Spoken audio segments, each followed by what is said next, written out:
Hey guys, welcome back to the channel. I'm Pete and today we're going to get into part 4 of my CD collection. We finished off last time just getting into the early Annihilator albums, so we'll continue on with that and get through the rest of the Annihilator collection.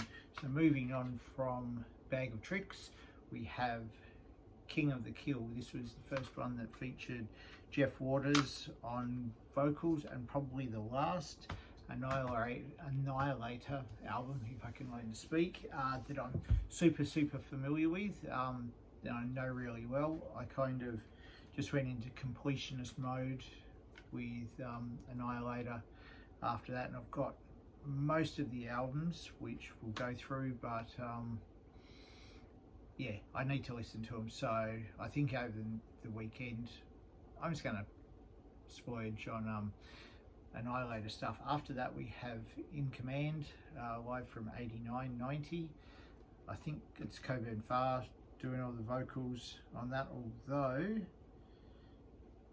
stuff from 89 here may have Randy Rampage on vocals. I'll have to, it's got a picture of him there, so maybe he is on vocals. I can't remember. Anyway, we'll keep moving on from there. After that we have Refresh the Demon. A few good songs on there, but I don't remember them all very well, so we're just going to keep scooting through these ones fairly quick. Remains, I remember this one was pretty tricky to get hold of back in the day. Eventually I tracked it down quite a few years after it was released. Living at the arse end of the world here in Tasmania, importing CDs was sometimes tricky. Had a good local CD store that I ended up working in after quite a few years of it being open, but yeah, it was tricky. After that we have Criteria for a Black Widow. Randy Rampage was back in the band for that one. I'm not going to go through the songs because I just can't remember them offhand. Carnival Diabolus is up next. We'll get through these pretty quickly. Then we have All For You. This one's a digibook, or yeah, it's kind of a digibook. Another digibook. I think they're on AFM Records at this stage. We have Schizo Deluxe. Is there any bonus tracks with that one? There is 3 bonus tracks with that. I don't know about All For You. Did that have any bonus tracks? I don't think so. After that we have Metal Volume 1. This comes with an extra bonus CD of some other bits and pieces that again I'm not super familiar with. A whole bunch of guest artists on this. I think it was just Jeff flying solo and bringing in friends to do guitar solos and sing and so forth. Again, I'll need to go back and listen to really find out. Then we have Feast, which is an old big thick lenticular digibook. Comes with a bonus disc of older stuff. It says re-kill, so I don't know if I can't remember if they were re-recorded or just old versions. Then after that we have Suicide Society, another big thick 2 CD digibook. There's extra stuff with Jeff talking about various songs off that particular album. Then we have Metal Volume 2. This one's still sealed in the plastic, so I'm not sure when I bought this, and it's just found its way to the shelf and I haven't listened to it. Over the weekend I'll get all this old Annihilator stuff out and yeah, go back over it. I probably don't need to do first 3-4 albums because I'm pretty familiar with them. After that we're going to we'll go from Canada to France with French black metal band Anorexia Nervosa. The album is New Obscurantis Order. Sort of very aggressive, kind of fast black metal. I remember I enjoyed it at the time when I first listened to it, so I got it for the collection. Been a while since I've heard that as well, so add that one to the pile of listening.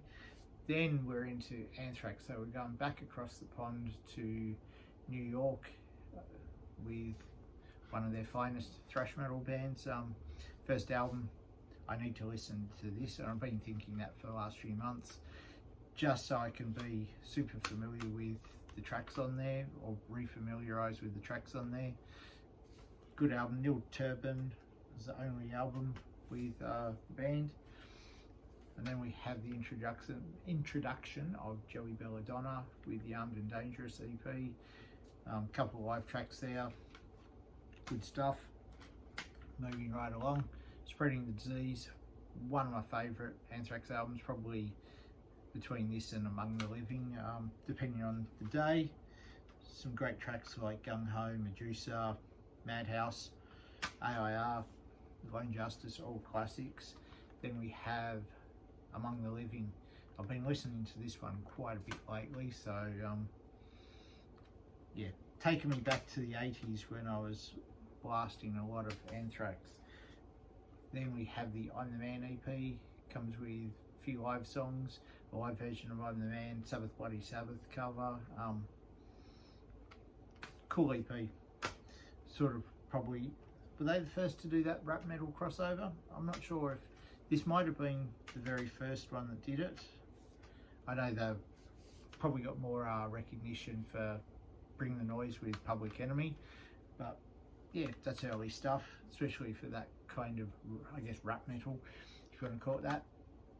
State of Euphoria, one of the first Anthrax album that I heard, and fell in love with this after the initial shock of the cello intro to Be All End All. I bought the tape of Suicidal Tendencies the same day a friend bought this on tape. We went home and cranked both up and loved it. After that we have Persistence of Time, darker album for the guys. Really enjoy this. Great album, heavier, but that's cool. After that, Attack of the Killer Bees, a few cover songs, some live stuff, bit of different stuff for Anthrax. Some SOD tracks that Scott and Charlie had done previously. Then we have Live the Island Years. I guess this was a contractual obligation album to so they could move on. Some decent stuff there. It's a decent recording. Some early things I probably prefer to watch, like the Oid of Nick Fessen DVD for similar sort of stuff, but probably a bit older. Then we have Sound of White Noise, the introduction of John Bush into the band. This is a great album. It's the last one that featured Danny Spitz on lead guitar. Lots of really cool songs on this, some really aggressive stuff as well, with like Burst and 1,000 Points of Hate.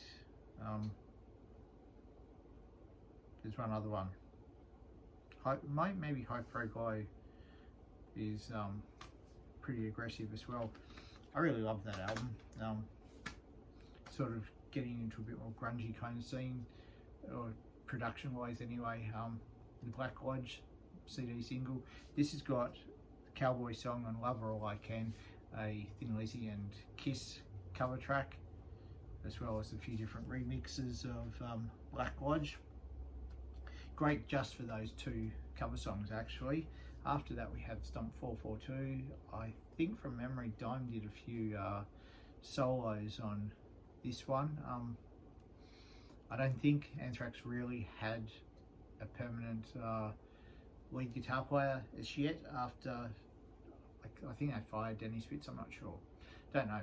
Underrated guitar player anyway, I thought Dan Spitz was. Now he's like a super fancy watchmaker or whatever.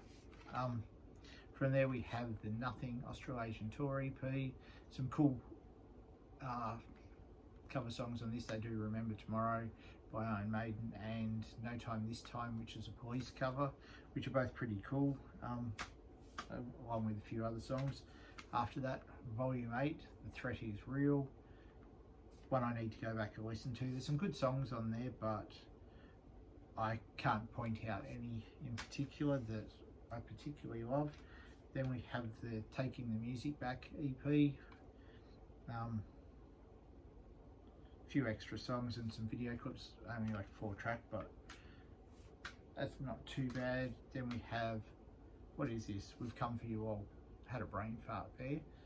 Again, some good tracks on this, and I think that was the last one that featured John Bush on vocals before I think he went back to Armored Saint. And then there was talk that Corey Taylor was going to join Anthrax, and some other guys that they got in as singers, but it was a bit of a lull period for Anthrax. When did this come out? 2003. So it took a while for the next one, which was the return of Joey Belladonna for Worship Music. And this one was 2011, so it was like 8 years of nothing sort of being released. A few bands had a bit of a, I guess, hiatus or not much activity throughout the early 2000s. Actually, stepping back, I saw Anthrax, I believe it was on the Worship Music. Was it Worship Music? No, We've Come For You All. This is Worship Music. We've Come For You All tour. It was so loud, it destroyed my ears. Like, they haven't been the same since. So now I wear earplugs at every gig that I go to. Worship Music. Some great songs on this. Love in the End.